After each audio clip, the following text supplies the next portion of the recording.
Audio clip number 3، اس میں انشاءاللہ سورہ بقرہ کی آیت نمبر 1 سے لے کر 3 تک کی تلاوت، ترجمہ اور تفسیر صراط الجنان سنیں گے۔ بسم اللہ الرحمن الرحیم۔ ترجمہ: اللہ کے نام سے شروع جو نہایت مہربان رحمت والا ہے۔ الف لام میم۔ الف لام میم صراط الجنان میں ہے۔ قرآن پاک کی 29 سورتوں کے شروع میں اس طرح کے حروف ہیں، انہیں حروف مقطعات کہتے ہیں۔ ان کے بارے میں سب سے قوی قول یہ ہے کہ یہ حروف اللہ تعالیٰ کے راز ہیں اور متشابہات میں سے ہیں۔ ان کی مراد اللہ تعالیٰ جانتا ہے اور ہم ان کے حق ہونے پر ایمان لاتے ہیں۔ ذالک الکتاب لا ریب فیہ ھدی للمتقین۔ ترجمہ: وہ بلند رتبہ کتاب جس میں کسی شک کی گنجائش نہیں، اس میں ڈرنے والوں کے لیے ہدایت ہے۔ لا ریب، کوئی شک نہیں۔ تفسیر صراط الجنان میں ہے، آیت کے اس حصے میں قرآن مجید کا ایک وصف بیان کیا گیا کہ یہ ایسی بلند شان اور عظمت و شرف والی کتاب ہے جس میں کسی طرح کے شک و شبے کی کوئی گنجائش نہیں، کیونکہ شک اس چیز میں ہوتا ہے جس کی حقانیت پر کوئی دلیل نہ ہو، جبکہ قرآن پاک اپنی حقانیت کی ایسی واضح اور مضبوط دلیلیں رکھتا ہے جو ہر صاحب انصاف اور عقل مند انسان کو اس بات کا یقین کرنے پر مجبور کر دیتی ہے کہ یہ کتاب حق ہے اور اللہ تعالیٰ کی طرف سے نازل ہوئی ہے۔ تو جیسے کسی اندھے کے انکار سے سورج کا وجود مشکوک نہیں ہوتا، ایسے ہی کسی بے عقل مخالف کے شک اور انکار کرنے سے یہ کتاب مشکوک نہیں ہو سکتی۔ ھدی للمتقین، ڈرنے والوں کے لیے ہدایت ہے۔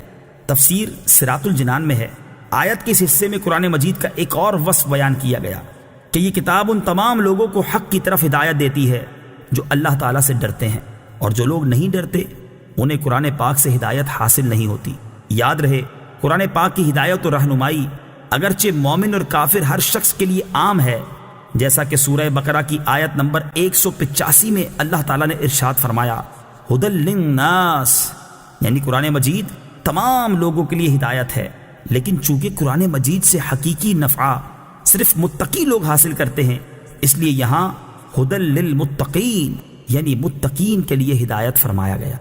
تقویٰ کا معنی ہے نفس کو خوف کی چیز سے بچانا، اور شریعت کی اصطلاح میں تقویٰ کا معنی یہ ہے کہ نفس کو ہر اس کام سے بچانا جسے کرنے یا نہ کرنے سے کوئی شخص عذاب کا مستحق ہو، جیسے کفر و شرک، کبیرہ گناہوں، بے حیائی کے کاموں سے اپنے آپ کو بچانا، حرام چیزوں کو چھوڑ دینا اور فرائض کو ادا کرنا وغیرہ۔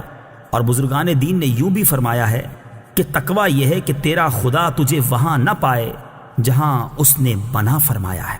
الذین یؤمنون بالغیب ویقیمون الصلاة ومما رزقناہم ينفقون۔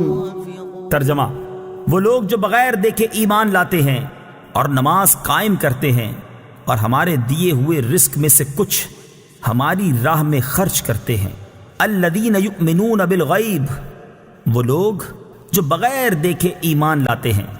تفسیر صراط الجنان میں ہے، یہاں سے لے کر المفلحون تک کی 3 آیات مخلص مومنین کے بارے میں ہیں جو ظاہری اور باطنی دونوں طرح سے ایمان والے ہیں۔ اس کے بعد 2 آیتیں ان لوگوں کے بارے میں ہیں جو ظاہری اور باطنی دونوں طرح سے کافر ہیں، اور اس کے بعد کی 13 آیتیں منافقین کے بارے میں ہیں جو کہ باطن میں کافر ہیں اور اپنے آپ کو مسلمان ظاہر کرتے ہیں۔ آیت کے اس حصے میں متقی لوگوں کا ایک وصف بیان کیا گیا ہے کہ وہ لوگ بغیر دیکھے ایمان لاتے ہیں، یعنی وہ ان تمام چیزوں پر ایمان لاتے ہیں جو ان کی نگاہوں سے پوشیدہ ہیں، اور نبی کریم صلی اللہ تعالیٰ علیہ وسلم نے ان کے بارے میں خبر دی ہے، جیسے مرنے کے بعد دوبارہ زندہ کیا جانا، قیامت کا قائم ہونا، اعمال کا حساب ہونا اور جنت و جہنم وغیرہ۔ ایک قول یہ بھی ہے کہ یہاں غیب سے قلب یعنی دل مراد ہے۔ اس صورت میں آیت کے معنی یہ ہوں گے کہ وہ دل سے ایمان لاتے ہیں۔ وَيُقِيمُونَ الصَّلَاةَ، اور نماز قائم کرتے ہیں۔ تفسیر صراط الجنان میں ہے، آیت کے اس حصے میں متقی لوگوں کا دوسرا وصف بیان کیا گیا کہ وہ نماز قائم کرتے ہیں۔ نماز قائم کرنے سے مراد یہ ہے کہ نماز کے ظاہری اور باطنی حقوق ادا کرتے ہوئے نماز پڑھی جائے۔ نماز کے ظاہری حقوق یہ ہیں کہ ہمیشہ ٹھیک وقت پر پابندی کے ساتھ نماز پڑھی جائے اور نماز کے فرائض، سنن اور مستحبات کا خیال رکھا جائے اور تمام مفسدات و مکروہات سے بچا جائے، جبکہ باطنی حقوق یہ ہیں کہ آدمی دل کو غیر اللہ کے خیال سے فارغ کر کے ظاہر و باطن کے ساتھ بارگاہ حق میں متوجہ ہو اور بارگاہ الہی میں عرض و نیاز اور مناجات میں محو ہو جائے۔ حضرت عقبہ بن عامر رضی اللہ تعالی عنہ سے روایت ہے، سید المرسلین صلی اللہ تعالی علیہ وسلم نے ارشاد فرمایا، جو بھی مسلمان اچھے طریقے سے وضو کرتا ہے پھر کھڑے ہو کر اس طرح 2 رکعت نماز پڑھتا ہے کہ اپنے دل اور چہرے سے متوجہ ہو کر یہ 2 رکعتیں ادا کرتا ہے تو اس کے لیے جنت واجب ہو جاتی ہے۔ حضرت ابو سعید خدری رضی اللہ تعالی عنہ سے روایت ہے، حضور اقدس صلی اللہ تعالی علیہ وسلم نے ارشاد فرمایا، جس نے جان بوجھ کر نماز چھوڑی تو جہنم کے اس دروازے پر اس کا نام لکھ دیا جاتا ہے جس سے وہ داخل ہوگا۔ وَمِمَّا رَزَقْنَاهُمْ يُنْفِقُونَ، اور ہمارے دیے ہوئے رزق میں سے کچھ ہماری راہ میں خرچ کرتے ہیں۔ تفسیر صراط الجنان میں ہے، آیت کے اس حصے میں متقی لوگوں کا تیسرا وصف بیان کیا گیا کہ وہ اللہ تعالیٰ کے دیے ہوئے رزق میں کچھ اللہ تعالیٰ کی راہ میں خرچ کرتے ہیں۔ راہ خدا میں خرچ کرنے سے یا زکوٰۃ مراد ہے، جیسے کئی جگہوں پر نماز کے ساتھ زکوٰۃ ہی کا تذکرہ ہے، یا اس سے مراد تمام قسم کے صدقات ہیں، جیسے غریبوں، مسکینوں، یتیموں، طلباء، علماء اور مساجد و مدارس وغیرہ کو دینا، نیز اولیاء کرام یا فوت شدگان کے ایصال ثواب کے لیے جو خرچ کیا جاتا ہے وہ بھی اس میں داخل ہے کہ وہ سب صدقات نافلہ